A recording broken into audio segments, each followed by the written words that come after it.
सर्वांना नमस्कार. शालार्थ पगार या यूट्यूब चॅनलमध्ये आपल्या सर्वांचे स्वागत आहे.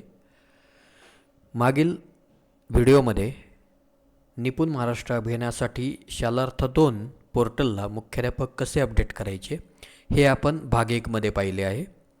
यानंतर निपुण महाराष्ट्र अभियानासाठी लॉग इन करताना किंवा ॲपमध्ये अजूनही जर मुख्याध्यापकांना अडचण येत असेल तर शालार्थ पोर्टलला मुख्याध्यापकाचे नाव व मोबाईल नंबर कसा चेक करायचा व त्यामध्ये दुरुस्ती असेल तर कशी दुरुस्त करायची हे आपण या व्हिडिओमध्ये पाहणार आहोत. त्यासाठी सर्वप्रथम आपण शालार्थ पोर्टलला लॉग इन करणार आहोत. शालार्थ पोर्टलमध्ये लॉग इन करण्यासाठी आपल्याला युजरनेम, पासवर्ड व कॅप्चा टाकायचा आहे व त्यानंतर सबमिट ऑप्शनवर क्लिक करायचं आहे.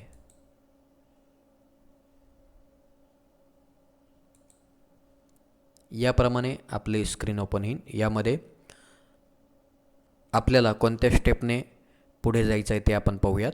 सुरुवातीला वर्क लिस्ट, त्यानंतर पेरोल, त्यानंतर ऑर्गनायझेशन ऑफिस. यामध्ये ऑर्गनायझेशन ऑफिस इन्फॉर्मेशन यावर आपल्याला क्लिक करायचं आहे.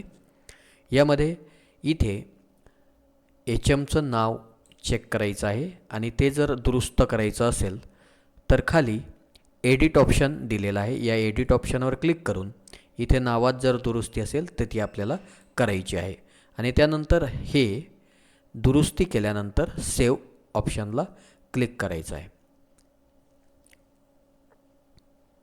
त्यानंतर दुसरी जी स्टेप आहे यामध्ये work list, payroll, organisation office profile यातील ऑर्गनायझेशन ऑफिस यावर क्लिक करायचं आहे. यामध्ये आपल्याला मुख्याध्यापकाचा मोबाईल नंबर इथे आपण टाकलेला आहे हा चेक करायचा आहे आणि तो जर दुरुस्त करायचा असेल तर एडिट ऑप्शनला क्लिक करून इथे आपल्याला मोबाईल नंबर दुरुस्त करायचा आहे आणि सेव्ह ऑप्शनवर क्लिक करायचं आहे.